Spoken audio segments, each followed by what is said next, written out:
Good morning, afternoon, evening, wherever, however you are joining us. This is the I Speak Jeep podcast presented by SFJ4x4.com. My name is Neil. I am joined in Grandma's Couch Studio at this very moment just by Jeff Shermani, the Italian Stallion, the producer. And this is kind of a unique recording for you folks. And for those of you who are watching on the screen right now, and ultimately it is Monday, but for those of you who are at home listening, maybe at on this day or later, depending on when the uploads happen, this is Memorial Day, and we want to take a moment, and I'll be super brief in that, and I want to recognize the importance and value that so many of our veterans and armed force individuals have given and sacrificed for this country. So we thank you, and we hope that this is a meaningful Memorial Day for you as we honor those who have come before us and defended so much of the ideologies that make our existence here in this great nation so unique on a global scale. So thank you so much. With that said, we've got a couple amazing USA manufacturers or USA-based companies here on the program today, or reasonably. And again, if you're listening in from afar, they were either here physically in Grandma's Couch Studio, or they have remoted in with us. And we're going to be doing some pretty good, energized interviews with them. Yeah. And ultimately, I think this is going to be just as long, if not just a scooch longer, than our normal program would be. Correct. And so you're gonna have a great opportunity. You're gonna hang in there. You're gonna see both recording and audio as we have the unique opportunity to speak with a couple representatives, Ben and Nick from Mickey Thompson. Mickey Thompson Tire and Motorsports, which is an incredible tire manufacturer with great automotive history in the tire and ultimately wheel industry over the years. And then we're going to be speaking with Tyler from Windshield Defense. Yep, Windshield Defense by Racing Optics. Who also have spectacular longevity and history in the motorsports industry, but are just kind of recently switching into the Jeep and off-road industry. Right.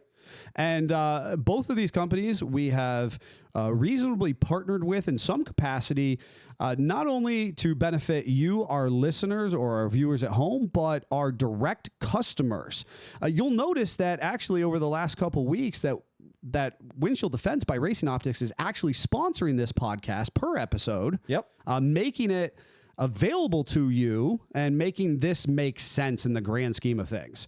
And not only that, we have a great promo going on with them where, our listeners at home can put this incredible screen protector for your Jeep on their windshield, right? Yeah, they absolutely can just log into windshieldefense.com and order it direct to themselves. It's a DIY install, and then they can use SFJ20 as the promotion code to save 20%. That's huge. And so there's a little Memorial Day sale to kind of celebrate all things that are hot dogs, burgers, Americana, and obviously, honoring those veterans and individuals who come before us and paying their ultimate sacrifice.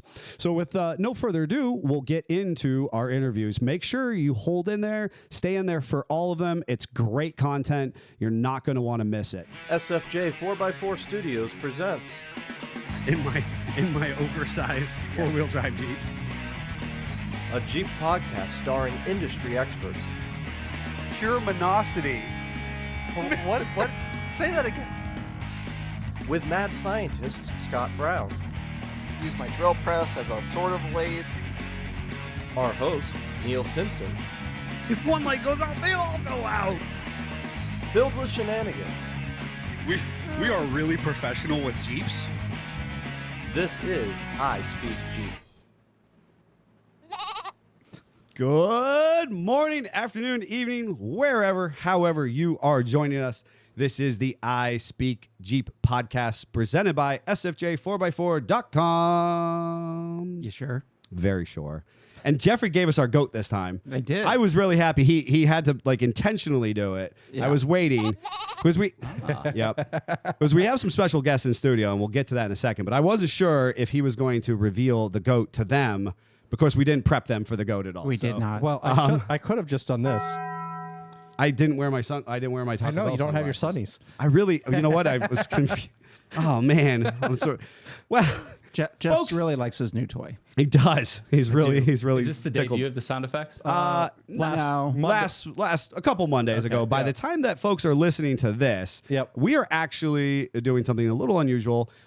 This is pre-recorded, so if you're watching at home on Memorial Day, this is obviously a very special day, and for kind of a number of reasons. One, for family, and two, for historical importance. So, we hope that that you have an opportunity to relax and reflect upon life and all the things that have made this country great. And we also appreciate that you are prioritizing listening to us on your day and, sharing in that experience. We are off at parades and memorials and visiting with our family as well. Well, we will return live next week, per the normal, every Monday at 10:19 a.m. If you're listening in your ear holes across the globe, that is awesome, and we thank you for that. Likewise, we appreciate that, and we hope that you are listening either on this day or the following thereafter, and understanding the significance of it. As I had mentioned my name, or I was about to mention, and you said, are you sure? My name is Neil with Simpson Family Jeeps, sfj4x4.com. And I am in Grandma's Couch Studio, not just joined by our regular attractive faces. By that guy over there, Jeff. That guy, the Italian Stallion, the producer. Hello. That was the most... Got to bring the excitement, Jeff. Wow, he's a gelin. So anyways, and then we've got Scott, the mad scientist, Mad sitting over there. scientist. And equally joining us from Mickey Thompson. Yes. Gentlemen, you are? Ben Anderson, Senior Product Manager, Light Truck and Off-Road Tires for Mickey. Yep, and my name is Nick Roberto, Assistant Product Manager, Light Truck Off-Road Products for Mickey Thompson Tires and Wheels. Awesome. Thank you so much for joining us in studio and bringing Thanks for having us. this content to all of our Jeep, truck, and off-road enthusiasts, not just here, but across the world. So thank you so much for being part of this. We've actually had quite a few conversations. Quite frankly, none of us have shut up since you showed up. Perfect. Which has been pretty fun. And, a thank you to Matt for arranging everything, and actually one step above him, as you will our customer, Paul, for kind of initiating this conversation. Paul owns a CJ7 that, we've been working on and off of for a few years, that Mad Scientist has brought to life for him and Maggie and their family to enjoy. And, making all this happen. And he had teased me, and he said that you guys were really motorheads, and that based on what Matt's understanding of us and the content and our followers and all that kind of stuff, that you guys would jive perfectly. He said that that somebody has a bunch of projects at home. That probably goes for both of us. Really. Okay, absolutely. We can commiserate with that. Yes. Yeah, I got a 63 Galaxy, so kind of cruiser. I've got a 86 Capri Fox body. That's my baby. Mm-hmm. It's not pretty, but it's a blast to drive. It's fun to work on. It's awesome. I got a little Lancer Evolution.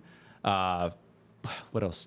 Truck. And G-Series van that we take vacations in and stuff like that. So a bunch of projects. Did you know about the G Series? So he mentioned it before Yes. we went on, and I was like, "Oh, Neil's going to have a man crush." Buddy, tell me about your van. Yes. Does So- it have candy? Because I'll join you. That wasn't creepy at all. This is the best part that may be kind of creepy. So it was originally ordered by a funeral home. Oh. It was either, and I don't know if it was a first call vehicle to pick up bodies Right. and prepare them, or if it was a flower vehicle. Either way, it's a great van, and the inside of it is immaculate. Okay. It's not like your typical electrician's van or plumber's van where everything's beat to death inside. It's like perfect. Is it a panel van? Or Yeah, Is it a windowless, gold with GMC rallies, chrome everywhere. It's select few folks who probably think it's pretty awesome. Everybody Oh, else would I be think it's like, awesome already. "What?" Oh, it's a blast. What year is it? It's 88. Okay. It's 88. So right now it's just got the 305 turbo 400, but I want to do we were just talking either a 5.3 or 6 liter. I've never done an LS swap before. Always wanted to do one. So this would be a good platform to do that. A little tough to work in, but a cool Yeah. platform nonetheless. Yeah. I was a 91 G Series, G20. Ah, no way. That was my first tow rig. Yeah. Yeah. Is it a conversion van or a Oh, pan van? full conversion Oh, with nice. the plush window treatments and little TV that got no reception, but Oh, it's yeah. really cool that you had a TV. in your 13-inch vehicle. screen. Oh, like- yeah, oh, yeah. absolutely. Black and white. Black and white. Yep. And the red plush velour interior with blinds on the windows. They have the lights on the ceiling. Oh yeah, it had the mood lights. Oh, yeah. yeah, Perfect. set the mood perfectly. So yeah, that was and ours was a high top conversion. So yeah, the skylights. You know Cool. what I mean? So as a young man, and when my dad was driving, I would look out the skylights, and Oh, yeah. then as obviously I took over the van and everything, now I could like go back there and like hang out and everything. Sure. It was it talks about how trusting my parents were that they allowed their teenager to take over a van, teenage to young 20s and whatnot, because man. You can do a lot of things in the back of a van at a young age. For sure. Yeah. That was really cool. That was a very cool thing. Anyways, and Nick, you have some projects as well. You're Just motorhead. a couple things. Nothing as expansive of a lineup like Ben has got, but Sure. Well, he did say it as a Lancer, and I Yeah. will sort of forgive him. I moved on to the G Series. I Yeah. totally ignored the Lancer comment. Yeah, his is a little classier Right? lineup of vehicles. I wouldn't say classier, but still, just a little bit. So, on the reliable side is a 2020 Ninja 400. His first motorcycle. It does everything I asked for it and more. New upgraded bike on the way. Fingers crossed on that. But at least on the 4-wheel side, rolling driving project, 96 F-150, an old body style. Last year for the straight six. Just a 2-wheel drive. Just been rebuilding it. So like. Shackle rust out, shot a piece of leaf spring out. Okay, rear end needs to be rebuilt. Replacing the shocks. The front springs decided to just not be springs anymore and just disintegrate. So, Right. okay, now the front end gets rebuilt. I love valid excuses to upgrade. Oh, I mean, yes. it's unintentional, but it definitely keeps me a little busy. So, Sure. So that's just been a nice running driving project. And of course, I mean, it's 27, 28 years old at this point. So more stuff needs to be replaced. Short I've got bed, long bed. short bed, single cab, 2-wheel drive. So Little it's straight six. What a it's- cool little cruiser. A little it's- 300. It's just a darling of a truck. You just start it up. There's no real buzzers that ticks. It's just like, let's go. Like, Did you all say right. 5-speed or automatic? It is an automatic. C6? E40D. Oh. Or I probably okay. got that wrong, but it is 4-speed automatic. Okay. But still has twin I-beams in the front, and I think it's even just being not even 30 years old, still a trip to drive. And then another car that's kind of in my family is a 1958 Cadillac Series 62. So it's been in the family in original shape since 1960 from my grandfather's side, and that's been something that's been keeping it on the road, a labor of love. It's taught me just it's got 365 V8, not tri-power, but just a four-barrel carb on it, 4-speed automatic, which I didn't even know they made 4 speeds back in the That's good Cadillac engineering at my that time. goodness, Oh, yeah. In a weird option of options. Sure. So it's power windows, no seatbelts. You Power, don't need seatbelts power- where we're going. power steering, no air conditioning. So just a weird sort of option sort of list, but it's the right color. It's black. It's a 4-door sedan. And funny enough, you mentioned your van was an old funeral car. This was also a funeral procession car that my grandfather, he owned a gas station back in the day. He would wash it every day. 1960 came around. They're like, hey, Bill, we're going to sell this. Would you like to buy it? So he's like, yeah, sure. He bought it. He drove it for a couple years and said, hey, this thing's really nice. I want to keep it in good shape. Kept it in the garage for rainy days. And then family inherited it about 12 years ago. And it's just been a labor of love, running, driving, all original, sort of pristine vehicle. That's cool. Try to keep it on the road. That is cool. What a good thing. Now, obviously, Mickey Thompson, a prolific brand history rooted in the motorsport scene, right? I mean, Yep. Realistically, there are a tremendous amount of tire manufacturers out there that are just that, manufacturers, right? But Mickey Thompson is a brand that represents so much more. So what would be your guys' take on kind of that historical significance to current day brand relevance? Yeah, so Mickey Thompson the man was an original LA hot rodder back in the day. Right. He was a builder, he was a driver, he was an innovator. And if you know anything about Mickey Thompson, whether it was the drag cars he built or the Indy cars or the off-road trucks or whatever, he thought outside the box. He didn't just follow, he led, right? And he would, anything he was doing, he would try to learn everything that he possibly could about it, and then just be like, okay, well, this is how they're doing it. How can we do this, and how can we do it better? And not everything was necessarily a success right out of the gate, right? It was trial and error, but We don't know anything about failing. well, no. Failing not. We forward. don't have a whole podcast about failing. Yeah. We talk about that in a different podcast, but yes, our failures forward in the process of learning. Yeah. But go ahead. Yeah. So Get it. that's what we try to do today with even with Mickey Thompson is if you look at our portfolio, we have 2 AT hybrids, 2 premium muds, and then everything else is a little more quirky, niche, whatever. But what we try to do is we're enthusiasts ourselves, but there's so many different pockets of just enthusiasts, and we try to really understand them, really try to understand like, okay, well, what's working today? What needs improved? How can we deliver something that's just going to blow their minds? And you and I were talking earlier about the Baja Pro X, and that was an example of one of those things where it's like, okay, this is what we used to have for that consumer. This is where it underperformed. This is where it needed work. Here's what people are doing, what people are using today, but they're having to do this, that, and the other thing to make it work ideally. Let's deliver something that, and again, it's a niche product, but it's that's what's really exciting about our jobs is getting to understand that consumer, that enthusiast. And I want to clarify just prior to the Baja Pro X, that's really what you were saying is like, hey, we have this assortment available to our consumer base. And yeah, it's competitive. Yeah, it's okay. But when you redesigned and you created that Baja Pro X, you revolutionized the industry. That was really your piece. So I just want to make sure that I drive that home for people, because as we were unpacking before, that was really kind of around 2021 when we saw it come to fruition at market, more or less. Yeah. And for me, and I've shared publicly before, that's where really I see a life breathed back into the Mickey Thompson brand, in my own personal opinion. That can reflect anybody else's, you know what I mean? But to say, I was aware of the brand before, and it was trudging along, soldiering along well. But with the release of that particular tire series, Mickey kind of, again, slingshotted themselves to the forefront of the industry as far as tire production is concerned. Yeah, that tire, honestly, that thing was a blast. Working with, originally it was a fella, Brett, from Outlaw Off-Road Racing Series that kind of provoked the idea to even start looking at rock bouncers and the different more extreme applications, and then working with Clyde from the National Rock Racing Association, and then a number of others, just getting feedback and just doing all this stuff, and then developing the product, bringing it to market. And since we introduced the Baja Pro X, the 43, we've changed that tire 3 times since then. It's off-road tire, so just kind of make running changes, don't change the part number.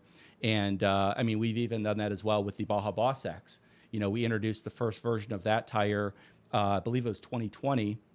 And it was essentially the Baja Boss MT, but we literally utilized the compound that's on our ET Street Radial Pro drag radial, right? Probably one of the most iconic drag radials of all times. And since then, that tire has evolved 4 times since we first introduced it. At first, we had the basically power ply XD construction, which is 2 radial plies and 1 bias ply. Then the next year we evolved into a 4 body plies. So 2 bias, 2 radial plies, helps with puncture resistance, handling, controllability, etc. Changed the compound again to make it more cut and chip resistant. And again, this is listening to the racers, right? This isn't us throwing a ton of sensors and stuff all over, race cars and stuff. This is their feedback. Well, this tire's working great, but what I'd love is this or that. And when you're developing a tire like that, like the Pro tires or the X's, XS's, the feedback from the enthusiast, the racer, the people that are using it is our #1 tuning tool. And so we'll put this stuff out there. You'll notice too, I know I'm rambling on here, but we'll, like a lot of our competitors, they'll put tires out for instance, Ultra 4 4400. You can't go buy that tire. You have to have a relationship with that manufacturer to get it. Anybody can buy a Baja Boss X, right? With the sticky compound, extra rubber gauge in the sidewall, that innovative 4-ply construction.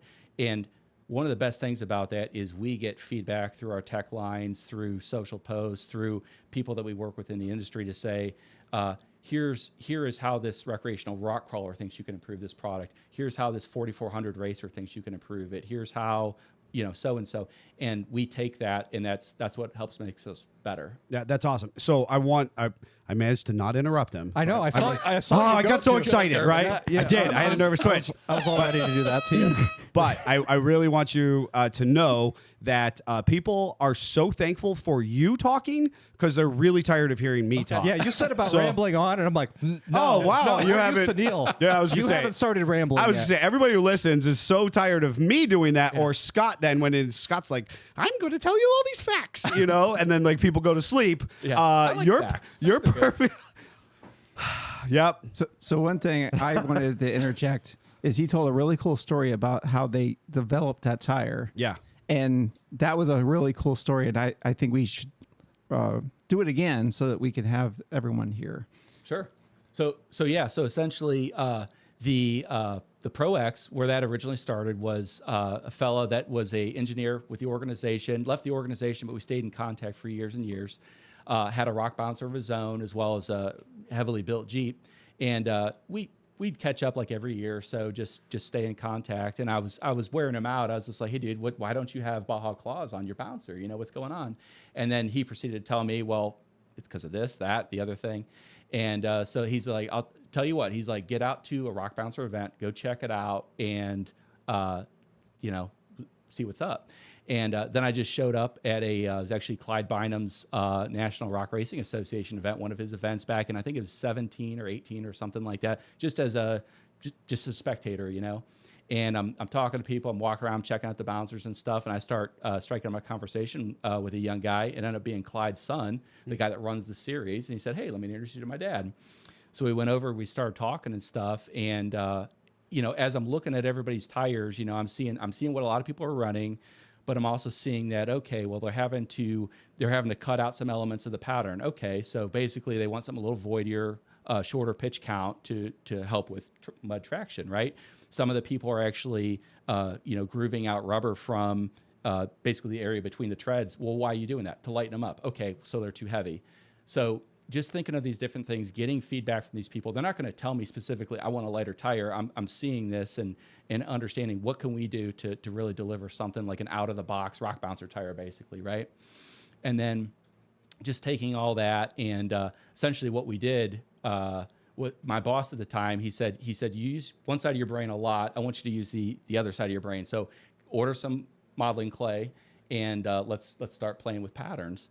So we went out in the warehouse. I took a drag tire, put it on a rim, and then we had like 20 pounds of black modeling clay, and we just start just playing with this and thinking like, okay, well, the bouncers, they stab the gas and they don't let off until they're through the finish line or whatever, right? But these vehicles are getting tossed left and right, thrown in reverse, forward, whatever. So we're like, what about like an X pattern or something like that? So essentially, that's how the name Baja Pro X got started, is because it was literally X's all over the pattern. And it was actually pretty cool. I was looking at some old drawings from Mickey Thompson decades ago, and back then when Mickey was still with alive and with the company, they had a pattern kind of similar to it, which was kind of cool. It was kind of neat. But anyway, so the engineers, we were working on it. We're like, well, people might still try to groove these out, and if they do, it might kind of act like a screw. Like you stab the gas, the vehicle kind of just doesn't do what we want it to do. So we're like, all right, so shifted the pattern around, and it's no longer an X pattern, but we already had the name locked in. So we're like, all right, cool, we'll just keep it Baja Pro X. Right. Do you have any pictures of that process? And yeah. Do you really? I saved a lot. In fact, it was one of those things, Nick and I were in a meeting early this year, and our boss asked us to put together just like a short presentation like for the group. And oddly enough, Nick and I were both going to do presentations on, yours was going to be how much you like 90s cars, right? I love them. Yeah. I'm sorry. Yeah. No. I do this to myself, and it's wonderful. So Are you in the Radwood group on Facebook? I am not. So gotta join that. You need to join Yeah. that. You'll need to join the Oh, for Radwood sure. group. It's a whole bunch of us Celebration frustrated. of that stuff. Yeah. That's But we, the not cool automotive era, but that's fine. It's It's cool to me. And I'm glutton cool for with it. punishment. All right. Yeah. But so I actually I probably spent way too much time and dug through all this stuff, and I actually put it together into a deck, and it was just kind of cool, and it's I don't know, it's kind of neat, but we try to do that stuff every day with Mickey Thompson, just really try to understand all the different niches of enthusiasts, because again, we're enthusiasts ourselves, and we've always, like, growing up, we're like, oh man, why doesn't anybody do this, or boy, it'd be great if somebody did this or whatever, and now we're at the point in our careers where we can actually do that and make a difference in the tire world, and it's awesome. And it's great that leadership, including Matt, who you met today earlier, he allows us to do this stuff. Yeah, It's that's awesome. that's a really cool concept, because first of all, I think as humans, that's what we all really desire, to be able Yeah. to make a difference, Yeah. right? To see where we can improve, and then to Yep. hopefully be able to make a difference. But then I hear, a number of engineering concepts that, might be commonplace for you, but for our listeners at home, when you start talking about like radial steer and stuff like that, Yeah. the actual, your understanding of like the tread design and how when you mat the gas, how that tire bites and then steers your vehicle. Oftentimes that minutia is lost on the average consumer, understanding that when they're picking a tire. I have a tremendous frustration over a number of tires that are installed on OE application vehicles for either compound or tread design. That basically, I don't really know who's making what decision at the corporate handshaking level, but to look at these particular tires that are overtly old school mud terrains that are being installed on a brand new off the dealership or on the dealership lot that has no bites, no sipes, with a hard compound. I'm like, the person you're selling that vehicle to has no idea how that tire behaves. And when it's sold on north of the Mason-Dixon, as soon as the weather turns cold and we're dealing with inclement sleet, slush, snow, ice, rain, that compound does nothing except for float. Those mud lugs just don't do anything. And so to hear you kind of start to talk about that and how it performs even greater in the off-road industry, I really want to drive that concept home for people who are listening, to say that you guys who are driving the design are listening and understanding the concepts of those tires and how your Jeep's going to perform just a scoosh better than somebody else's. Yeah. And that's a really cool thing that, like I said, not everybody might have an appreciation for. Well, at one point, I did hear you guys talking about your design of tire, the compound, the belts, and stuff like Yeah. that versus the competitors out there. What makes yours more unique? Yeah. So usually a lot of times when we're talking about our products, we talk about the tread, the compound, and the construction. So starting with the tread, Mickey Thompson introduced side biters in 1977, tread on the sidewall side biters. And even from day one, we actually have some marketing material from way back then that points out all these little elements of the original Baja belted side biter that is truly a functional side biter. And even today, Baja Pro X, XS, Boss products, even the Legend products, the side biter designs are very, very functional. We have a variety of depths starting from the Baja Legend EXP, going all the way up to the Pro X and the XS stuff. Dual decoupling grooves, variable lengths and depths, mud scoops, angled shoulder scallops. They all do something. They're all engineered there to serve a purpose. And then the patterns, both Boss AT, Boss MT, XS, and X, they're asymmetric. So you don't see that a lot with AT hybrids or mud terrains, where we'll have these big chunky elements on the outside for stability, and then as you move to the inboard, we'll actually add twice as many elements to kind of help break up noise, provide additional biting edges, better all-weather traction, etc. It's something a little different. And I love it, by the way. Oh, right on. I love it. There's a couple other manufacturers out there who had it on their passenger vehicles, Yep. and I swore by it on all my passenger tire vehicles. And the particular that you're talking about, this tire series that you're talking about here, it's one of our highest selling of the Mickey Thompson line, because I'm such a believer. Yeah, it's cool stuff. We've done some focus groups before with basically people that maybe own a Jeep, but they're not turning wrenches, or they're not even doing research on what parts to do. They just take it somewhere and get it done, which is great. And then to people that are gearheads, that are wrenching. And what we found is the more core enthusiasts are like, I don't really understand it. I don't know if I'm 100% comfortable with it. For them, we have the Baja Legend products, which are symmetric and more traditional. But then the more extreme enthusiasts, they either understand what an asymmetric pattern does and the benefits it provides, or they feel like, well, the manufacturer did this this is purpose built. They did this for a reason. Sure. I want it, you know? Sure. So we kind of have something, we try to have something for all enthusiasts there. Moving to the construction. So power ply, basically the way that is it's got 2 full radial body plies like radial tires do, and then the third ply is actually laid on a bias angle. We've had that technology for a number of years, and basically the idea of it, the way it's engineered is if you take an impact to the sidewall with a standard radial construction, all those plies are laid radially. That impact force is kind of more concentrated towards that area. However, when you lay that bias ply in there, it helps spread that force to a wider area, so it's not so concentrated. So it gives you more puncture resistance. It also helps with handling too. So react a little quicker, stabilize quicker. From there, you move to PowerPly XD, which is what both Boss MT and Boss AT light truck sizes have. For that, we have a 50% heavier denier third ply, so it's even more puncture resistant. And then you move to the Boss X and the XS, and those now, the Boss X 40 and 42s, and then the Boss XSs have a 4-ply construction, 4 full body plies, 2 radial, 2 bias. And it's just a different way to think of developing a radial tire.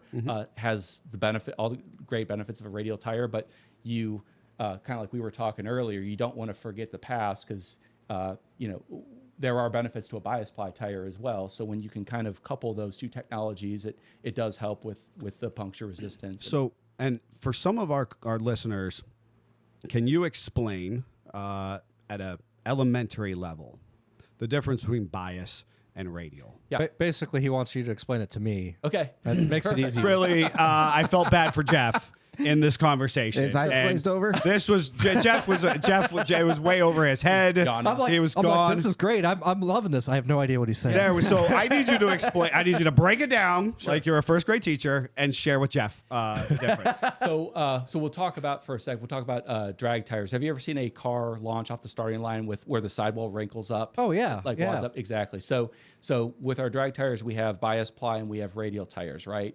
So with the bias ply tires, the plies start at one bead. They go up the sidewall diagonally, over the tread diagonally, and down the sidewall diagonally to the other bead. They're very, very long, and especially without belts, they're very elastic, right? So if you have a sticky compound, you have a sticky drag strip, and you pop the clutch, or you just let that thing eat, it's going to wrinkle up. It's not going to shock the tire, and you'll get traction and go down the drag strip. The downside to it is it's more material, so it can absorb more energy. It can slow the car down. They're known to be very consistent, but it's just they're generally slower. Essentially, if you got a clutch, it's a must at the drag strip. There's people that do run radials with success, but bias ply is still great technology. With a radial tire, the plies start at a bead, go up the sidewall, over the tread, down the sidewall to the next bead. They're very short, and they're so virtually all the tires that you're buying today on vehicles new, they're radial tires. They provide a very, very nice ride. They handle really nicely because, like I said, again, you have that real short chord path. So when you hit the steering wheel, it's going to react really nice and stable and everything like that. But again, the downsides is you lose that wrinkle wall sidewall. So moving to off-road tires like our Baja Pro X, Baja Pro XS, those are bias ply tires, true bias ply. It's all bias. And with that particular type of application, we know they're going on like rock bouncers, some really extreme rock crawlers, where they're really going to air down and take advantage of that wrinkle wall sidewall. You move to the Baja Boss XS and the Boss X, on the other hand, where they're going on like Ultra 4 race cars or desert race cars, where they might be running 25, 30, 35 PSI, just bombing across the desert or whatever. It's a little different application.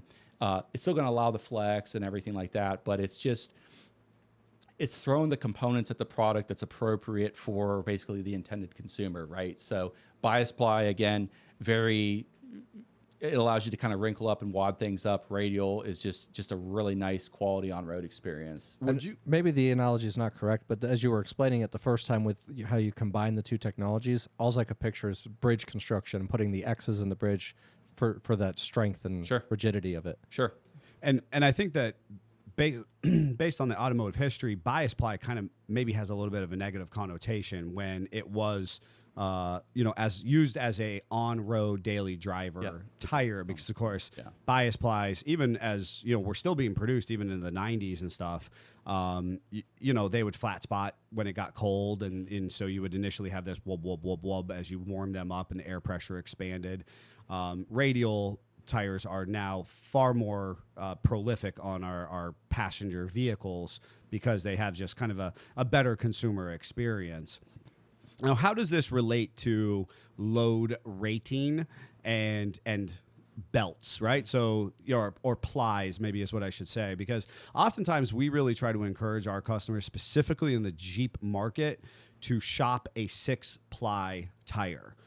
Based on a weight to utilization kind of balancing act that that we encourage our customers to have. So how does this conversation, your kind of this technical minutia, again, it's your best first grade level. How does it go from he promoted low? you a grade because he knows you can't do elementary like kindergarten level. Ben can talk on our level, and I'm trying to bring him down. So the problem is Scott and I met, and we met through a completely unrelated. He owned a Jeep, but he was like, dude, when this guy starts talking, his eyes glaze over like when you're talking, and like I've never heard people talk like you guys before, blah blah blah, And I was like, well, cool, maybe one day I will meet him, And then, like I said, he was precariously shoved under my Jeep at a car show, and that's how he pops up, and he's this awkward little gangly. Ooh, what axle's in here? Scott's shaking his head. Folks at home, Scott remembers it differently. I don't. So Ben can talk at our level, but for our listeners at home. How do you relate this 6-ply and that load C, D, E?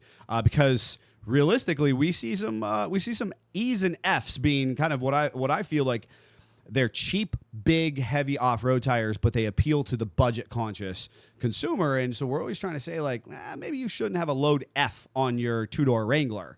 But they just know they ordered it offline, and that's what they called up this box retailer, and that's what they shipped them. So if you can break it down, what do you think? Yeah. So it's interesting. So I think it's very common for just typical enthusiasts to think load range F, way overbuilt for this application, load range CD more appropriate. What's interesting is you look at certain sizes.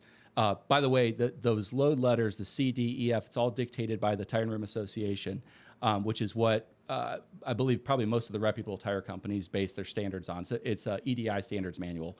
So dimensions, approved rim widths, loads, etc. So you look at a 33, 1250, 22, for instance, which is a load range F tire.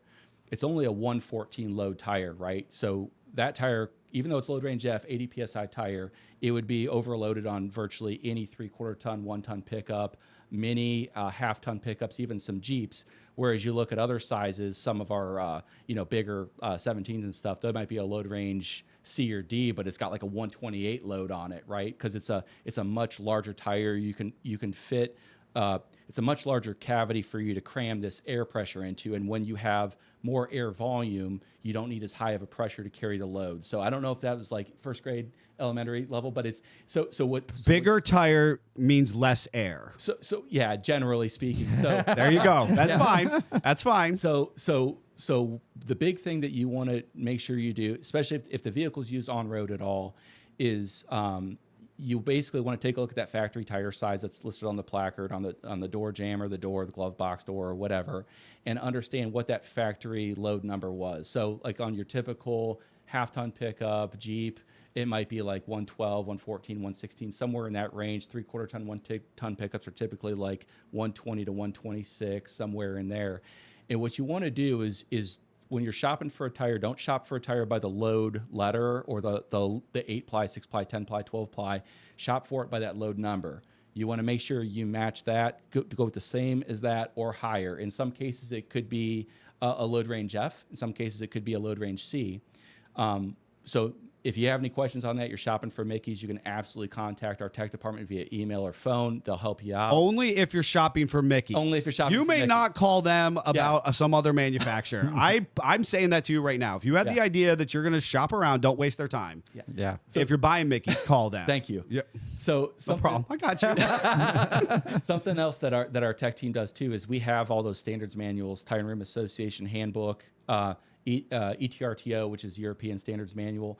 And what we'll do is we'll ask for three elements. We'll ask for the factory tire size that's on that placard, the factory pressure front and rear. So, for instance, say a Rubicon LT 255, was it 7517, right? Yes. And then 37 front, 37 rear, whatever, in that example. And then we'll say, what's your new tire size you're going to, your new Mickey Thompson tire size. That's right. Yeah. And what they'll do is they'll go to the charts and they'll say, okay, factory tire size, pressure, and they'll say, okay, this tire will carry this much load at the pressure that Jeep wants you to put in it. And then they'll go to the page that has your new tire size on it, and they'll go down through the charts and say, okay, this tire needs 26 PSI to maintain that load carrying capacity. I want this chart. I'm excited now because we've been sort of by accident figuring some of this out on pressure, and some of it's kind of a science, but not science of us. But I'm intrigued. I want this encyclopedia now. Yeah. Right. We also very highly encourage the chalk test and using that method, and we have a video on YouTube about that. Sure. But to have that base guide to help base. Yes. sort that out, that's pretty cool. Yeah, yeah. So we'll do that for people when they're running the products on the road, just to ensure that they are not overloading the tire or potentially overinflating it. And you have this egg-shaped tire that's wearing really quick in the center or whatever. It helps to give them a more positive experience on road. They go off road, obviously, do what they need to do to get through the trails or the obstacles. Air down to 15 or 10, or if you got the beadlocks or whatever. But I love it, and it's. I wanted to make sure for folks listening at home know that we're not, specifically overselling Mickey versus another brand. I mean, we reputably and independently value any quality manufacturing. Mm-hmm. And but at this point in time, the information you have is technically advanced. You guys are here to sell a good quality product. You are trying to be responsive to industry needs. Mm-hmm. Well, speaking of the industry needs, you were talking about how you go out and source that information and you listen to the consumers. Yep. So if you wouldn't mind sharing some of that. Yeah, how do you get that information? Because I thought that was really cool, and I think people would like to share hear that. So one thing that I actually learned from Ben is, Ben taught me to do when we're at events. So say we're at a Jeep Beach down in Daytona or Toledo Jeep Fest. One thing that we've done over the years is actually just take a pad of paper, pen. We find where the consumer parking lot is, like of Daytona. It's right behind the garage area where you have everyone coming in for the day to walk the show, parking their Jeeps up, and we take data. We actually walk around. But of course, if no one wants us, we will be very polite and say, "Okay, we won't write yourself down." But at what the are you doing? We always get approached by people. They're curious. Yeah. Oh, right. Yes, but it's a great opportunity for not us to collect data to see what tires are what our market share of Mickey is, but also their emerging sizes, their emerging brands. But if we run into people that are tailgating or just they parked up, they're like, "Hey, who you're from?" And we'll say, "Hey, we're from Mickey Thompson. I see you've got Baja Boss AT on there. You tell me what you like, tell me what you don't like." And that's a great source of information for us to kind of go back to the lab for not only us, but also to observe what's going on in the market. Is there a size we probably don't have today that we can put in this line? Is we seeing mud tires more popular, all-terrains more popular, and just go back to the lab with all the information that we gather from something simple as just writing stuff down on a piece of paper. Very cool. And I mean, we love that from our standpoint of kind of this organic. I always say we go where the Jeepers are. We try to get in front of our market demographic, and obviously you guys value that same concept as well, and it's super appreciated. So not only that, it's kind of hallmarking back to how Mickey Thompson started. What the heck word did he say? I like Curiosity. What? Tell me what word you tried to use. No. I want Harking.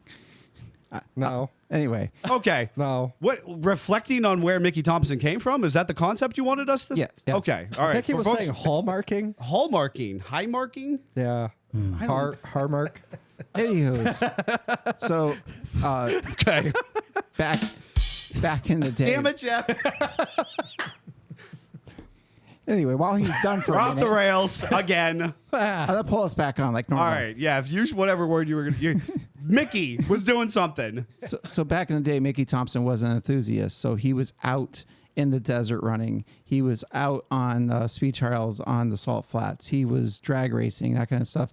And he listened to his friends and to his competition as associates that were also in that field doing that stuff.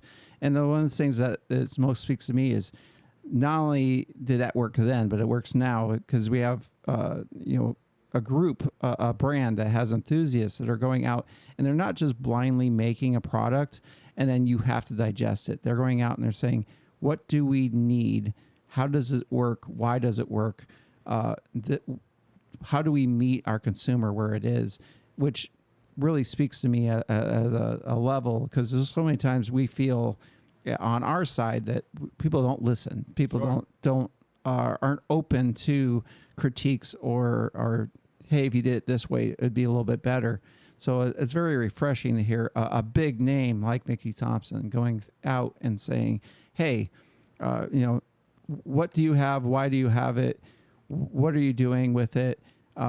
Is there anything that you need to learn about it? That kind of stuff. Like, it just is really refreshing to have. And I think that should speak volumes to our enthusiast base. That when you make a choice, think about those things of what you're choosing and why, because of the thought put into the product. I couldn't agree more. That's a great point once we got there, but that was an amazing point. It's great consumer confidence is what it is. It is. And I can value it because I think it's a similar approach that we try to and take. so many companies start out that way. Case in point, my example of Mickey Thompson was that, but sometimes over time they lose that. Sure. And it's really refreshing to see that getting injected back into the brand, specifically with Mickey Thompson. There's other places that it is, but not enough. Sure. So to kind of wrap this up to a degree, because I think we could all keep talking until the cows come home, and we haven't even gotten to like personal projects or things that you guys have done more so than this. Maybe you'll have to come on another time or something. For sure. What does the future look like in this world where the hybrid tire has become very popular in the last 5-6 years? The RT series are very popular. I personally like the hybrid concepts. What does this look like for the brand as a whole in the off-road industry? The AT hybrids that you speak of, I mean, that's tremendously important to the Mickey Thompson brand. We introduced the original ATZ in 2005, and essentially what we did is we took a concept where it was like, let's take a tread element count more similar to a mud terrain, but a tread to void ratio more similar to traditional all terrain. And when you combine those two, you get these big, massive elements that are great for on-road handling. You get void a little wider than a traditional AT for some off-road capability, certainly a more aggressive look. And let's put an all-terrain tread compound on it so that it lasts long, et cetera. So from the ATZ, we went to the ATZ P3, improved on that technology, and then eventually we went to basically the Baja Legend EXP, which goes one direction, and then the Baja Boss AT, which goes another.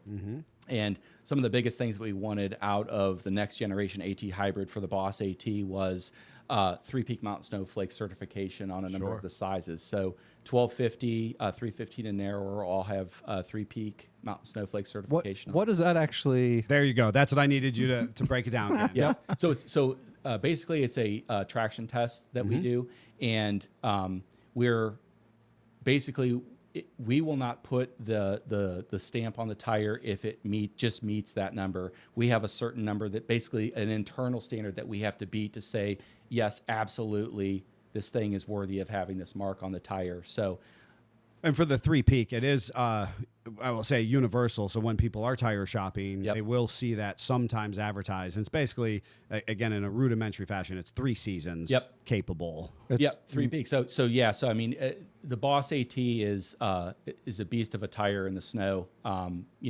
Especially compared to its predecessors, it does really, really well there. Our tires are mud and snow and plus snow rated as well, but the Boss AT is our first Mickey Thompson tire that's got the 3-peak mountain snowflake certification on it. So that thing makes it very capable, not just 3 seasons, but all 4 seasons as well. Of course, we went with the massive side biters on the Boss AT. Whether you're actually using them or you just dig the way they look, people love big side biters. So, Absolutely. So we've got those on the Boss AT. Legend EXP, again, a little more traditional. It's not asymmetric, it's symmetric. Raised white letters on about 60% of the sizes. A little more proven technology. Boss AT, Boss products in general, a little more cutting edge. So it's a big part of our business. The mud terrains are still very strong as well. what we've noticed over the last several years, there was a time back in '05 when we had the ATZ.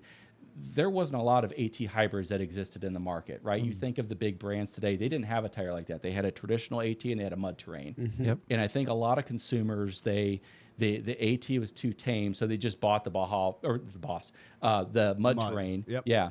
And they bought it because of the look or whatever, but ultimately they weren't happy with it because it wore out too quick or it was too noisy or whatever. And now that a lot of virtually every other brand has caught on and they're like, okay, cool, let's do a AT hybrid or RT or whatever you want to call it. That's a big part of the market. So now the people that are buying mud terrains, they are either buying them because you just can't get that voidy look out of a AT hybrid, right? So they're either buying it because they got to have that look or because they got to have that off-road capability.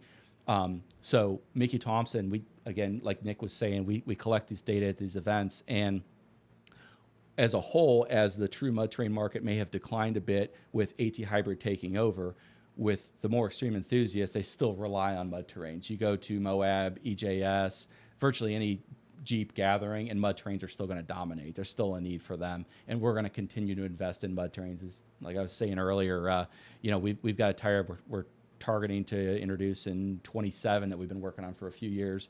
Mud terrain, it's we're not walking away from that, even though the market has gone to the AT hybrids. And then there's some other stuff that's basically what we try to do at Mickey Thompson is break the internet at SEMA with something that's just gonna, now it's probably only gonna blow the minds of certain niche enthusiasts, but that's what we love, is debuting something that Tuesday morning that just all of a sudden it goes viral and people are just like, what? So we've got a few new things this year that we're hoping to debut.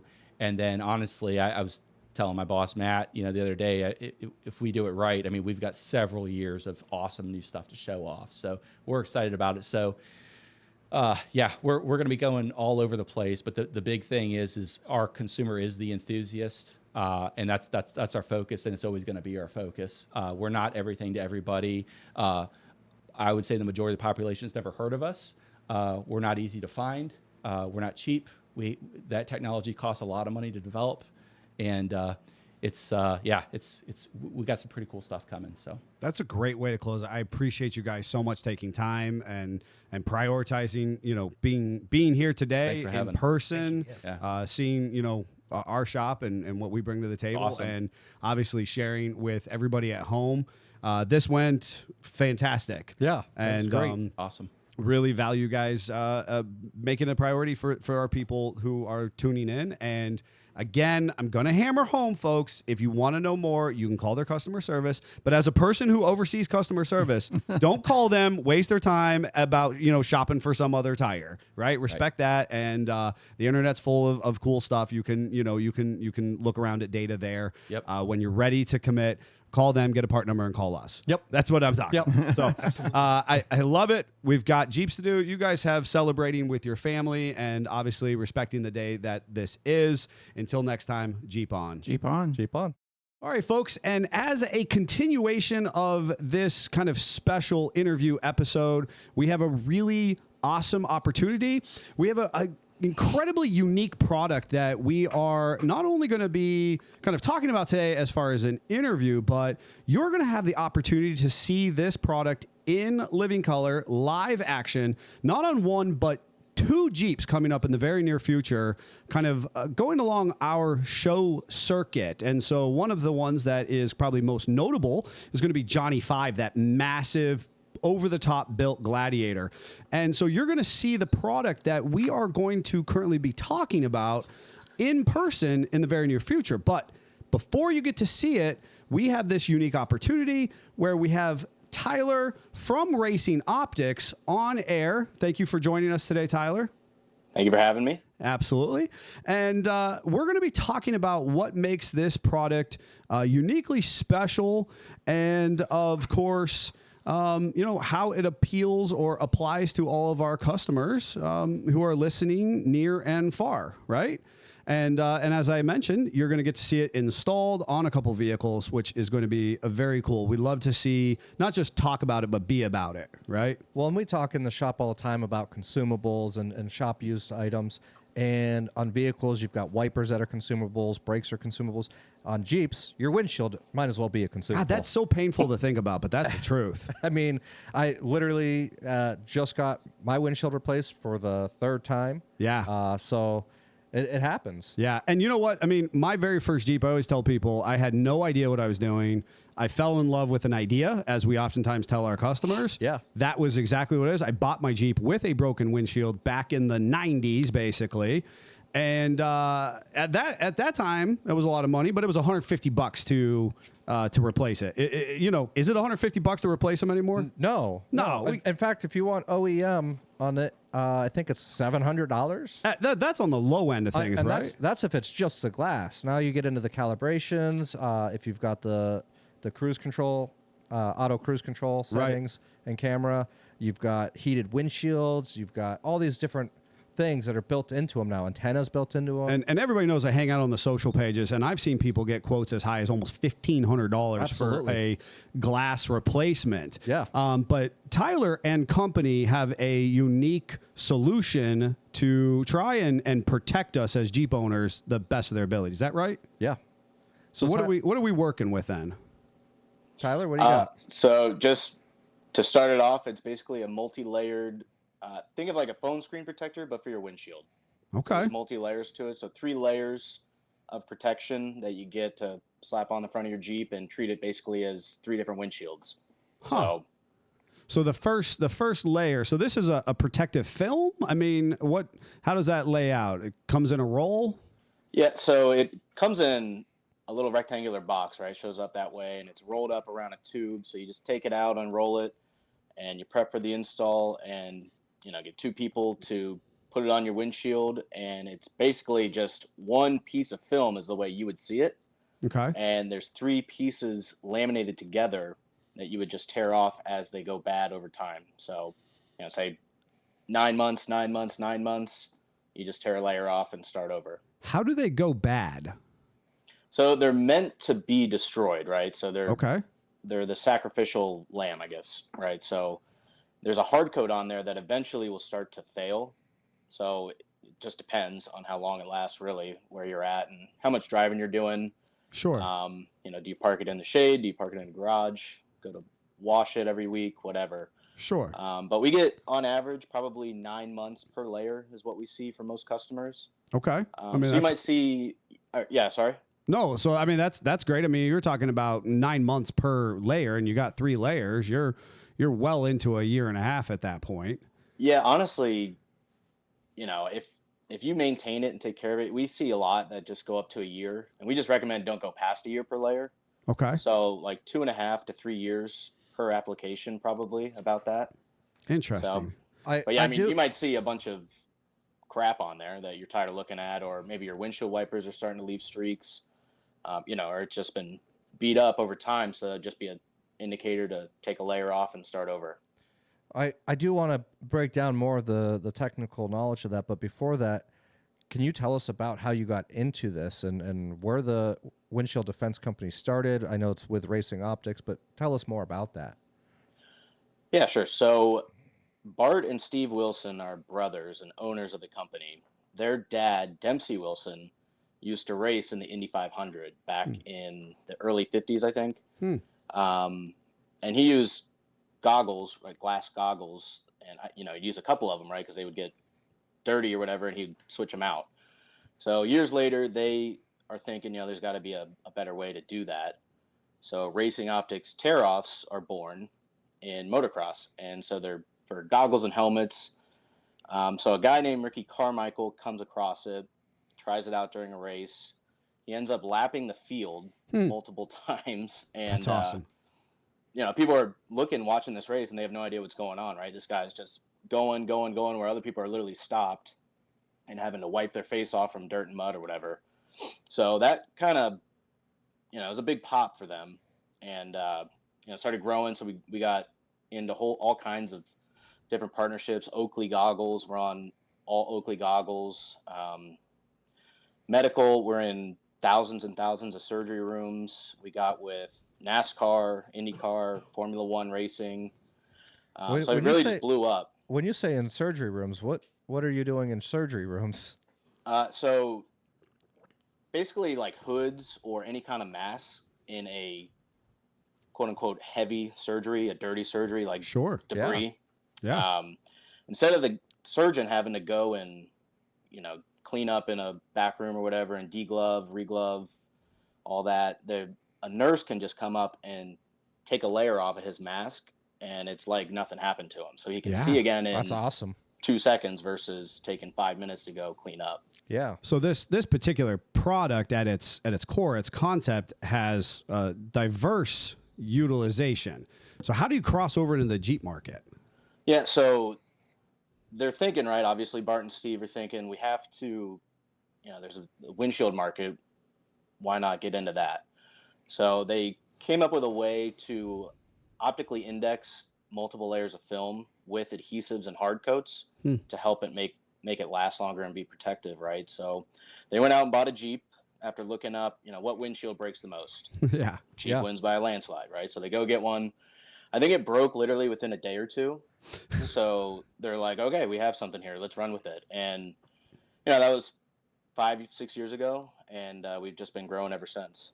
So this was, I would assume, in NASCAR long before you ever thought about Jeeps. Because I remember as a kid watching NASCAR, and you'd see the films flying around the track and in the wind and stuff like that as they're just tearing them off. Yeah, yep. So that version of it, I guess you could say, is meant for, a week, 2 weeks maybe, whereas the street car market, Windshield Defense, is more 2-3 years. Okay. Right? So it's meant to last. So Racing Optics is then the parent company or the manufacturer, and Windshield Defense is then like a subsidiary, like a brand. Yep. like a brand of that manufacturer or a series. Yep. Which implies that it's a more of a longitudinal product. Is that? Yeah, exactly. Yeah, I mean, it's the same technology. It's just different amount of layers on there. Okay. And different amount of thicknesses. Huh. So, And I mean, is it impact rated? So when we have a stone chip or whatever come off of another vehicle, how does that work? So it's 9H, I guess is the technical term for it. But Okay. we went and tested it, and I mean, I've thrown rocks at it. We've shot things at it. I know we used a steel ball bearing. Right. Well, how do we sign up for that, Tyler? Throw rocks at I it? don't know. Chris, my coworker, will hear this, and he put me up in a lift like 30, 40 feet in the air, as he's chuckling at me, watching me throw things down. But Can we do this? Tyler, sign us up, or you can come up here. We can do the same thing. This sounds great. Well, right. Careful what you wish for. He'll make it happen. I'd like to throw things at Jeff. Well, I was going to say I'd rather throw them at you, but whatever. Same difference. Same difference. We've done it with ducks. Can we do it with rocks? Right? Yeah, we could do it with ducks. We've done it with hot dogs, but Oh, nice. Is there a video of it? yeah, I think we did it. It was like a 4th of July gag for last year. That's So it's out there somewhere. We need that footage. Yeah, we're gonna have to look Yeah. that up. We're gonna have to look it up. So the biggest thing I gotta ask, and it goes kind of into the technology more, with that impact factor, does it potentially damage multiple layers, or is there some kind of protectant so that it only damages the top layer? Let's talk more about that. So we tested each one with a single layer, and we were shooting steel ball bearings at it from anywhere from 75 to 105 mile an hour. What? And, yeah, it's intense, honestly. It's, Right? it's hard to record through a clear piece of plastic watching a tiny ball come flying at it, but Yeah, you need We those did it. slow-mo camera guys. Right? yeah. And but yeah, so it with one piece it wouldn't break glass, and then up over 100 mile an hour we put 3 on there, and it would it varied from 1 to 2 to 3 pieces of film, but it never did crack any glass. Huh. That is. So it's pretty cool to see work, especially when you're driving and you hear something smack and hit, and you're scanning, you don't see anything. And like, all right, huh, it worked. How about that? right. That's awesome. Right. And so, I mean, obviously we talked about you guys have some videos. Obviously you said you have the gag video, but we obviously saw an installation video on YouTube. Is this a DIYer job? Is this a pro shop has to install it? Like, who does the installation? The answer is yes. Okay. So you can do it yourself. I've done it before, and I'm terrible at it. But, average install, 30, 40 minutes on the longer side of it, if you and I were to sit down and do it. And if you're just not comfortable with it, take it to a tint shop or a dealership and let them do it, so you don't have to mess with it.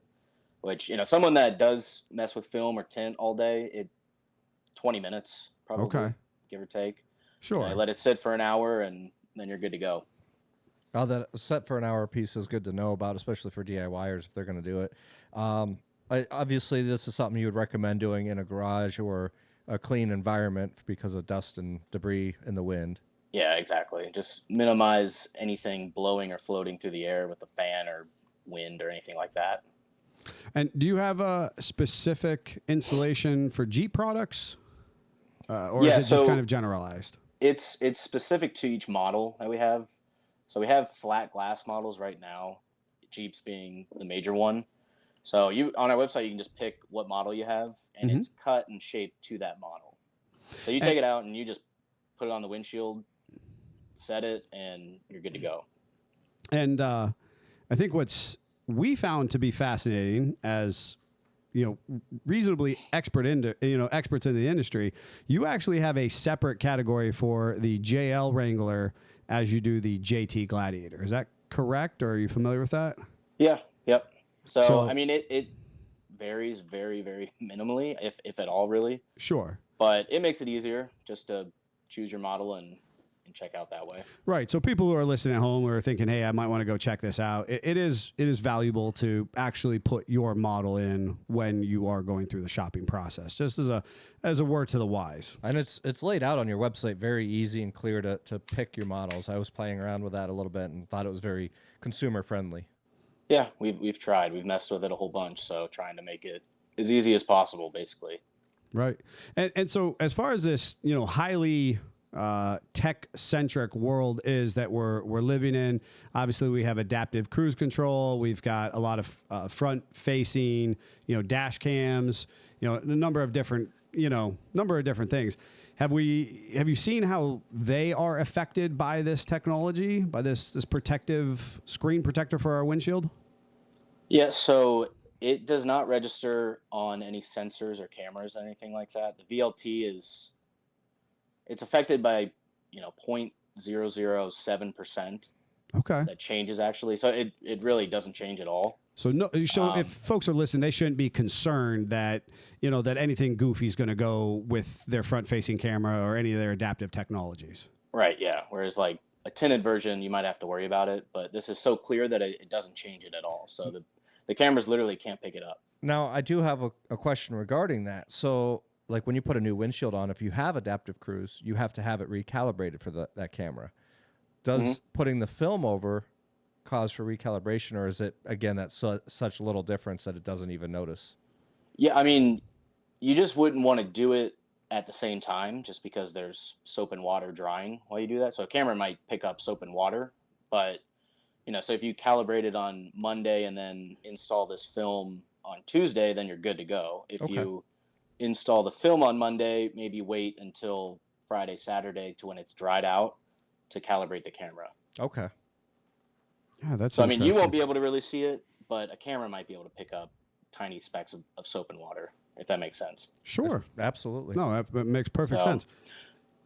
Now, obviously, ironically, the Subaru gave us the biggest trouble. So, well, that's what I was going to ask. I mean, obviously, our personal interest are Jeeps, and that's what we talk about, darn near 24/7. But we are, motorheads by trade.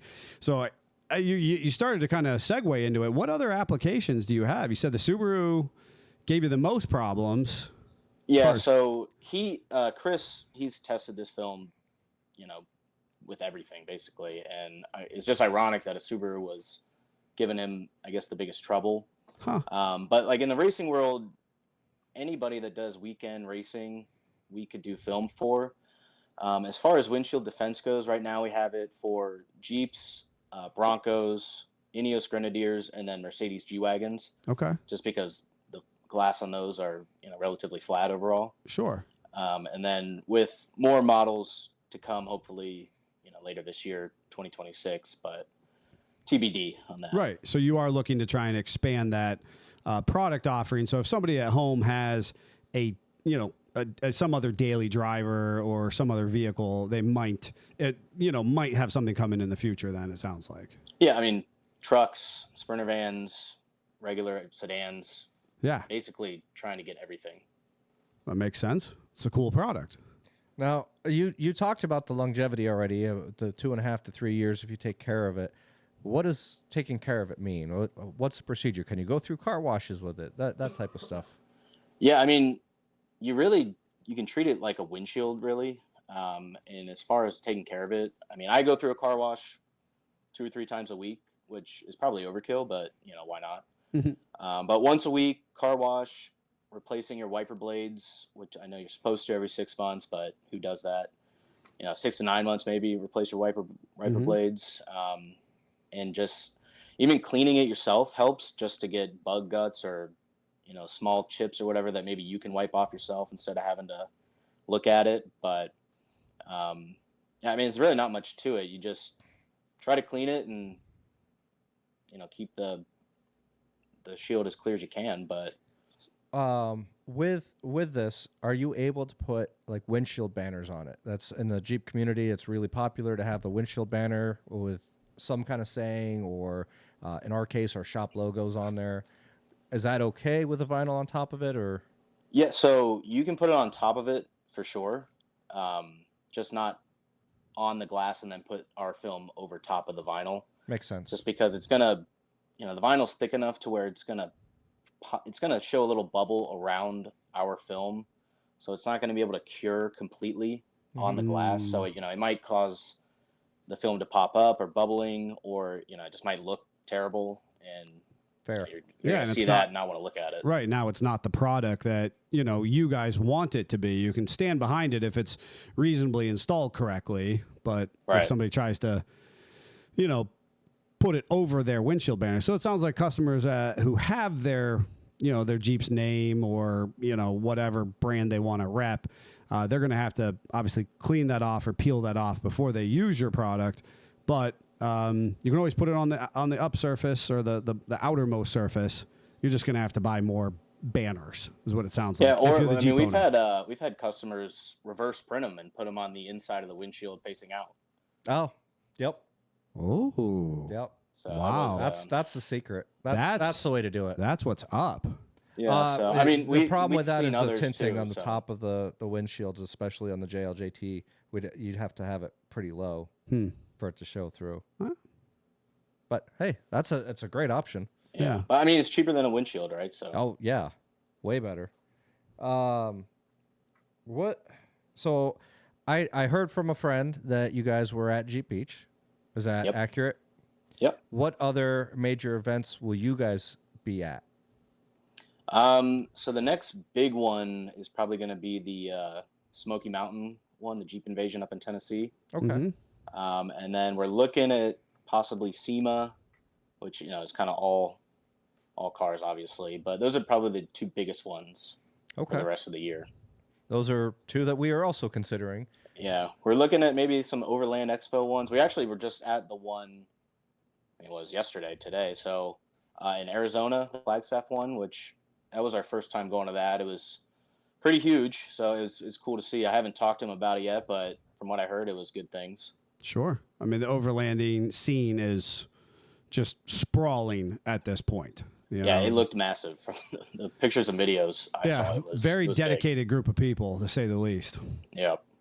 And so, with that said, it's our understanding that you're officially a Mopar affiliated accessory. Is that accurate? Yep. So you can get it at really any Mopar Jeep store, Jeep dealership.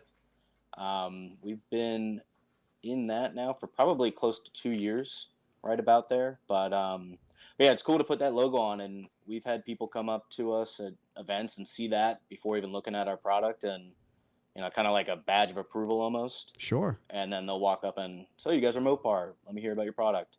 Yeah, I mean, it's a status,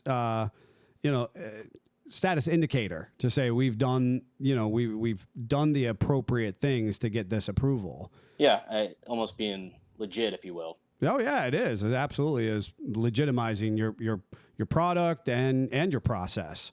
It should be a badge of honor of sorts. Yeah, which I mean, we treat it as such. I mean, if you don't follow racing or you don't know, you would never know about us.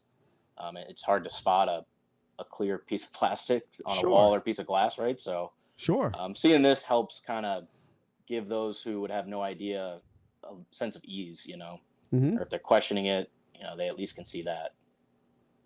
So where can our listeners learn more about your product or go and order it? So our website, windshielddefense.com, or social medias, same thing on Instagram, TikTok, YouTube, Facebook, just Windshield Defense. You can type that in and you'll find us. Okay. And I know right now if they go to windshieldDefense.com and order, they can get a discount with our code SFJ20. So that's available as well. Do you have other promos or installs that happen at events, though? Yeah, I mean, we'll run them for the weekend, from Thursday to Friday, depending on the shows or holidays maybe. But to your listeners, the 20% off is pretty good. I'm not gonna lie. That's probably pretty darn close to a show special pricing. I was going to say. That's a Jeep Beach one right there. So Yeah, I mean 20% is kind of above and beyond what most show specials. Usually you get, 10 to 15. Yeah, Yeah. absolutely. So 20% sounds rocking as far as our listener base should feel like. Do you have any final advice for Jeep owners that are considering windshield protection? I mean, other than why not, or you don't have anything to lose other than another windshield. If you're considering it, I'm guessing you've already broken or cracked a windshield once or twice. Sure. Yep. So I mean, like any other product, you can go and look at comments or reviews and forums, what have you. But I mean, we stand behind our product for sure. We know it works and just how great it is, and our customer service is top notch as well. I'm a part of it too, so I definitely would probably be one to talk with a customer. But is there a warranty to these? Because I obviously it's glass, it's gonna break, it's meant to break.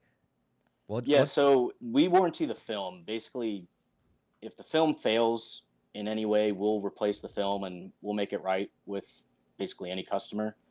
But if the glass breaks, we don't replace the glass itself or pay for the glass, just because it's not our product, one, and two, it's hard to judge how big a rock is, whether it was a pebble or a boulder right going at you 2 mile an hour or 100 mile an hour. So it just varies. So it's hard to really determine what that is. But Right. But when you have faith in your product, when you've shot steel bearing balls at it at 100 miles per hour, I mean, you feel pretty good about what you bring to the table. Everything else kind of becomes subjective or circumstantial at that point. Yeah. I mean, we get some customers too that ask, like, what if it breaks, or what are you going to do? And it's funny talking to them. I'm like, listen, if it does, we'll help you out and make it right. But I'm telling you, it's very rare if it does. Sure. Yeah. But I mean, there's the capacity for anything to break. Accidents happen. This is the very nature of it, we know But at that the end of the all day, too it well. is just plastic, right? So but I love the transparency. You guys are going, hey, but we believe pun in our intended there. product. What's that? No pun intended. Transparency. all right, that was good. Good. Where's your dog sound? That didn't work. Oh, Jeff, Why is it not working? Jeff, you broke the soundboard. I did. Oh, because I have it muted. Oh my God! And we didn't actually need. Oh, okay. The worst. The worst. So I love the idea that you guys, come right out and be like, hey, glass kind of breaks, but our product we believe in will make it right in that capacity to you. But we're not selling you, hey, you're never going to break your windshield. Like, stuff happens. It could be a boulder coming at you. It could be a rollover situation. Our plastic, our film is not going to protect you in a rollover. But this is about everyday use. This is about not having to replace your windshield 2, 3, 4 times in a short span of the life of the vehicle. I think that's pretty accurate, right?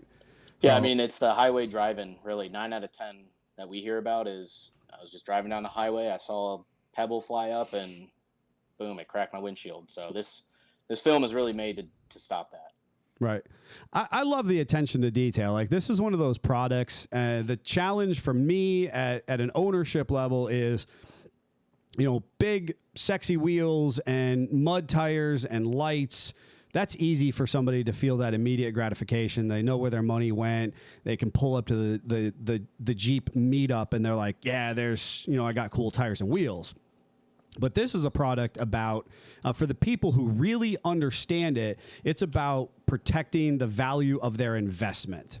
They're not losing any more money by having this on their vehicle. They're trying to make the best of what they have. I think that's really cool. That attention to detail, both in you guys as a manufacturer, but then as the consumer who says, "Hey, I value my vehicle, and so therefore I'm going to use this as part of my routine maintenance or as my upgrades." I think it's cool that way.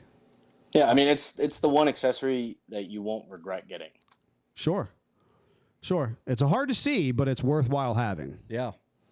I do have a kind of a bonus question that we like to ask our guests, and that's if you could take any historical Jeep model on a dream road trip, which one it would be and where would you go? Is Tyler even a Jeep guy?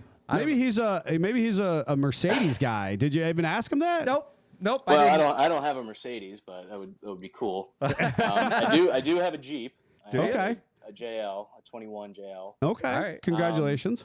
Yeah, thank you. Uh-huh. I like World War II a lot, the history of that. So I don't know if it would make it cross country, but the original Wrangler, which I think is 1940, 1941, something like that. Sure. But I mean, I live in Florida, so maybe up and down the coast of that would be fun to do. That would be cool, I think. We're actually restoring a 1952 M38 in the shop currently. Right, which is the vehicle you're talking about. Yep. So, yeah. It was absolutely the military Jeep. So yeah. Well, very cool. I visit Ohio, once or twice a year. So there you go. You can drive this one. This one is actually being done by an individual to support veterans. Yes. And honor not just their process, which I think is valuable to Memorial Day as we talk about it, but his intention to actually do the restoration is to draw attention in, kind of what you're saying is actually be able to use it, get it out there and draw attention to kind of the significance of what our military has provided this country. He wants to give, veterans rides in it and help them relive experiences from it. Yeah, that would be awesome. For sure. Well, thank you so much, Tyler. Do you have any final, parting comments or thoughts for us to share about the product or your 21 JL or anything like that? I mean, it's pretty simple. It's straightforward. It's a piece of plastic that you put on the front of your Jeep to help protect your glass. So man, I think he downplayed. It's a piece of plastic. I know. This is like a highly engineered, multi-layer protection screen. None of us would go out there with our fancy supercomputers in our pockets. I certainly wouldn't without a screen protector on it. Right. So why is it not normalized or expected that we put a similar product on the front of our Jeeps? Because when we know they're going to break. When we know they're prone to breaking for these. I was going to say, I even did the little plastic bug deflector on mine that you guys give me all the hype about, but and it was designed specifically to help avoid rock chips, and it worked great for a while until it didn't. I mean, you're right, downplaying a little bit. We could go a whole lot deeper into how hard it is to make this film, but absolutely. I mean, at the end of the day, it's pretty cool, and it works, so it's cool to be driving and see it work. Awesome. Well, we thank you so much for sharing with us today and, making sure that folks listening at home, those of you who are listening at home, and it is Memorial Day, Tyler couldn't have had a more fitting Jeep to share with you, so we appreciate that little act of serendipity. And it is a really cool product. And again, while it is very simple, it is one that can be simply added to your Jeep. So we encourage you to do that. Jeffrey, what's the code again for people listening at home? SFJ20. Yep, you're getting 20% off. Like I said, that's practically a show special every day of the week. And it is getting to be Jeeping season. Obviously, it has been for the South for a month or two, but arguably, as you go up the coastline, you go up the United States here, we're getting more into that top-down Jeep utilization season. So I encourage you to log on, check out what they have going on their website. Make sure you use that code SFJ20 and, get this product on before the season goes and protect your investment. Thanks so much, Tyler. Yeah, thank you. Happy Memorial Day, and thanks for having me. All right, thanks. Take care. Bye-bye. Good, Jeffrey? Yep. All right. Thanks, Tyler. Oh, he's gone. He's there. He's still there. He's there. He's gone. Yep. All right. Good job. Yeah, thank you, guys. Yeah, for sure. All right. We'll hopefully it went well. Yeah, oh, it's great. We'll get the product installed on Johnny here in a week or two. and then have it at. Hopefully, it'll actually be at one or both of the shows that you've mentioned, as well as your own interests, as your guys' interest in going. So, yeah, for sure. And that, if you run into anything or have any issues or anything, just let me know. Are you guys planning a booth at SEMA? So Chris is trying to not go to SEMA. Okay. Because it's expensive, but it's like 75% we are going to go to SEMA and have a booth there. I see. Do you need a Jeep for that booth? We absolutely would take one, yeah. If you guys are gonna, is it already going anyway? It was slated to go last year to under the Dana booth, and then we got bumped by like the one person in the industry that we were okay getting bumped by. So it didn't make it into the Dana booth last year. It had an outdoor spot, but ultimately at that point in time, for a number of things, because of juggling balls in the air, we elected, customer and ourselves elected, not to prioritize the outdoor spot. Yeah, sure. It's it's a bit of a thing to go, hey, your booth, and then all of a sudden it's like, oh, hey, by the way, this editor is building this Jeep, and now you have to go outside. So yeah, and it's a long walk, right? So. I mean, it's not that bad, right? It's really not that bad. We've been at SEMA the last 7 years? Yeah. But we've never done a booth. We just go. Yeah. We're there, and we're doing the networking and the latest and greatest product stuff. We're doing media coverage and whatnot. The Toyo team at that point last year had expressed interest in having the Jeep at their booth. But again, thinking that it was going to be in the Dana booth up until literally like 4 weeks before go time. Oh, really? Yeah, it was, like I said, it was a thing. Yeah. Dana have friends there, and they reduced the size of their booth in that 4 week time frame, and they said, hey, we can only take one. They went from having 3 Jeeps down to one. One. Jeez. So they went and they said, hey, what we'll do for you is we'll give you an outdoor space. Well, at that point in time, we had lost the opportunity for Toyo. And honestly, this episode is going to air on Monday. You'll see that the team from Mickey Thompson, I'm not sure if you're familiar with, where Mickey Thompson has come on as a pseudo sponsor of this Jeep as well. We're putting 44s under it. 44-inch tires on it, 44s and 20s. Nice. Pretty sick outfit. So the whole Toyo thing is out the window for this year. Mickey has their own logistics. I doubt that they will want it for SEMA. Dana has pulled back. Obviously, they pulled back right at the last minute and so on and so forth. So the Jeep was slated to be there last year. It's worthy of being there. How and where it shows up will be the yet to be determined. Yeah, well, what's today? Monday, right? So we're going to the Indy 500 this weekend, so that should be awesome, right? Right. Yeah.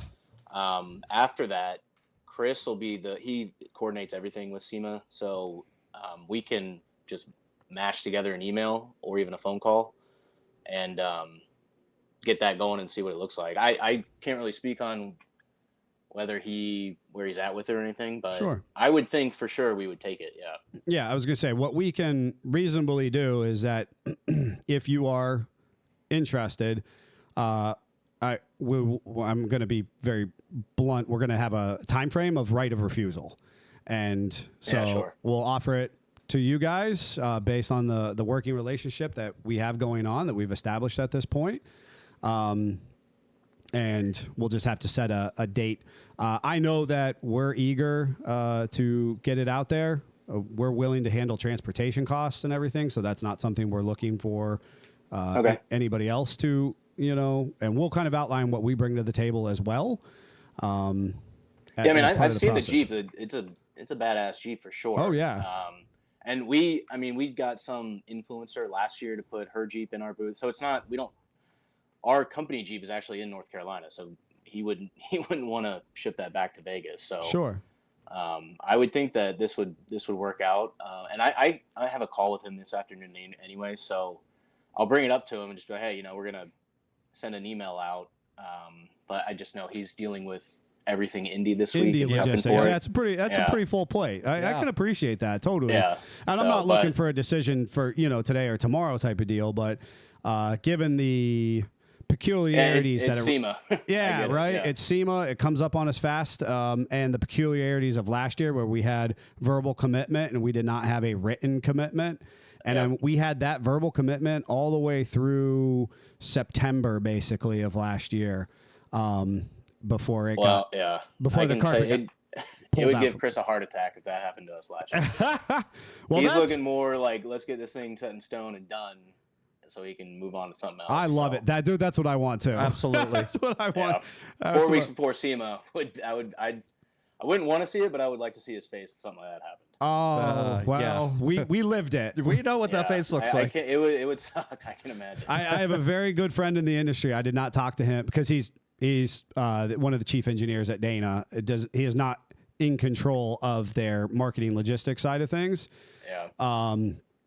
And I did not speak to him for several months. It was real just like I had to like grow up and get over it. Yeah. Jeffrey, I mean, that's tough too. That sucks. It does suck, and he's not in charge of it, per se. And the guy who did it, he's no longer employed there, so that speaks to something as well.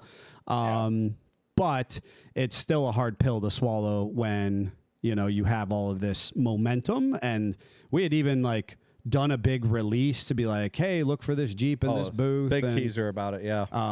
Yeah, I mean, Chris would love that, especially you guys have your own platform, and that's all our social media girl wants. Kate, she's asking us for content every single day, so I mean, this would go a long way, I would think. Yeah. Well, I mean, we'd love to partner in that process. So when like I said, for me, it's about reassurance for ourselves and for our customer in this situation. But if you're interested, we'll do right of refusal. Because I know Mickey Thompson, and this is what they have their own build garage from a pre-established relationship eons ago. And so typically speaking, that garage brings a number of ready-made vehicles. So Jeeps, trucks, so on and so forth. So Mickey as a company, though they usually field 2 or 3 different booths, indoor and outdoor, they're not hurting for vehicles. I think they're excited about this. I've become personally acquainted with their GM recently, and they did recently move all of their operations back here to Ohio. I like our relationship, how it's going so far. Jeff's kept me in the loop, and it seems to be a great product, a product that we can believe in, right? Always something that's important that we need to believe in it ourselves. And you guys have been great to work with so far. So that's half cool. Yeah. I mean, we try to make it as easy as possible. There's no reason to make it any harder than it has to be. But yeah, I mean, honestly, you'll see the install is the hardest part. Sure. Which, is just trying to get it as clean as possible. But after that, it's on there. It's not going anywhere, and you kind of forget about it, to be honest. Cool. That's awesome. Well, I look forward to checking out. Other than Jeff and I muddling through the install together. Yeah. There's way more qualified people here, but it's... Well, if I can do it, you guys can do it. The joke is that neither of us should work on the service floor. We're both better on the office side of things, and that we're losing money if we're wrenching. So I said to him, well, that what this means is for YouTube content, we have to be the ones to do the install, not our preferred techs. Right. Yeah. Let's see how it goes. All right. Thanks, Tyler. Appreciate it. Yeah, thanks, guys. Yeah, let us know how things go, okay? Good luck at Indy. Thank you. See you. All right, folks. I hope that you enjoyed those interviews. They were absolutely thought-provoking and interesting. There's so much good information in there. You might even have to go back and listen to this one again. We celebrate the sacrifice in the most honorable way possible that all of our veterans and military and first responders have given to this country over the years to make it, make the United States so uniquely us. We thank you so much, and we hope that you have an honorable and meaningful Memorial Day. Jeep on. Jeep on.